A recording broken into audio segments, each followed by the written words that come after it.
Halo, assalamualaikum warahmatullahi wabarakatuh.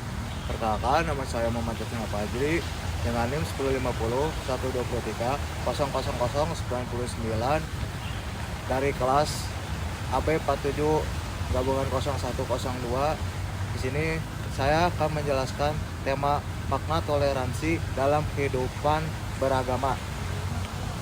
Indonesia adalah negara yang kaya akan keberagaman. Dari Sabang sampai Merauke, kita hidup berdampingan dengan beragam suku, bahasa, budaya, dan agama. Di tengah keberagaman itu, kita belajar tentang makna penting dari toleransi. Tapi apa sebenarnya arti toleransi dalam kehidupan beragama menurut Islam?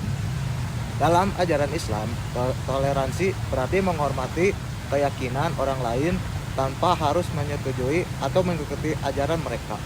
Islam mengajarkan perdamaian, kasih sayang, dan saling menghargai sebagai bentuk ketaatan kepada Allah Subhanahu wa taala.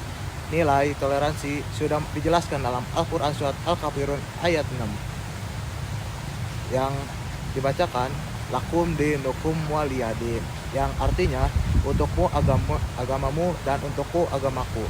Ayat ini menegaskan bahwa setiap orang berhak menjalankan keyakinannya masing-masing tanpa paksaan, tanpa kebencian, dan tanpa permusuhan. Rasulullah SAW mencontohkan bagaimana umat Islam hidup berdampingan secara damai dengan pemeluk agama lain.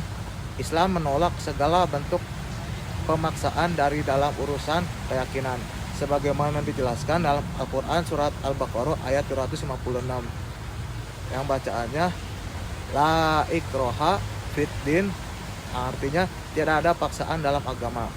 Ayat ini menjadi dasar penting bahwa keimanan harus lahir dari kesadaran dan ketulusan, bukan karena tekanan atau paksaan. Inilah yang menjadi fondasi utama kebebasan beragama dalam Islam.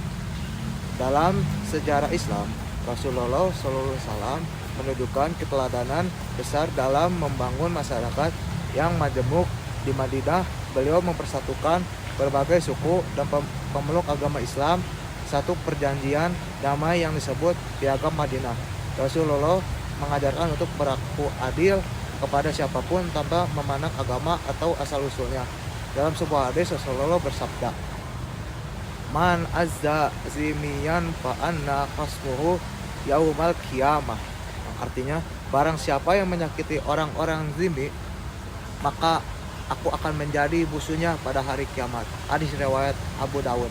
Betapa mulianya ajaran Islam yang mengajarkan untuk melindungi dan menghormati pemeluk agama lain yang hidup damai bersama kita. Nilai toleransi bukan hanya teori, tapi harus kita wujudkan dalam kehidupan sehari-hari. Misalnya menghargai teman yang berbeda agama, tidak menghina keyakinan orang lain, dan ikut menjaga ketenangan saat mereka beribadah. Hal-hal sederhana seperti itu adalah bentuk nyata dari ajaran Islam yang rahmatan lil alamin atau berahmat bagi seluruh alam. Lalu yang terakhir, toleransi adalah bagian dari keimanan. Dengan menghormati perbedaan, kita menjaga perdamaian dan memperkuat persaudaraan. Mari kita jadikan ajaran Islam sebagai sumber kasih sayang dan kedamaian bagi semua. Sebagai firman Allah SWT yang dibacakan lakum dinukum waliyadin, yang artinya untukmu agamamu dan untukku agamaku. Karena sejatinya perbedaan bukan alasan untuk bermusuhan, tapi kesempatan untuk saling mengenal dan memahami. Lalu selanjutnya ada transkrip ayat dan hadis berharokat, yang dimana ada pada surah Al-Kafirun surah ke-109 ayat 6 yang bacaannya lakum dinukum waliyadin, yang artinya untukmu agamamu dan untukku agamaku.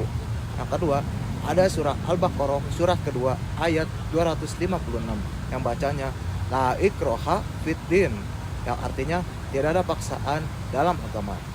Yang ketiga ada hadis riwayat Abu Dawud yang bacaannya man adha zimiyan la anna hasbuhumu yaumal qiyamah, yang artinya barang siapa menyakiti orang zimmi non muslim yang atau hidup non-muslim yang hidup damai di negeri Islam, maka aku menjadi musuhnya pada hari kiamat. Hadis riwayat Abu Daud. Cukup sekian dari saya. Mohon maaf bila ada salah kata. Wassalamualaikum warahmatullahi wabarakatuh.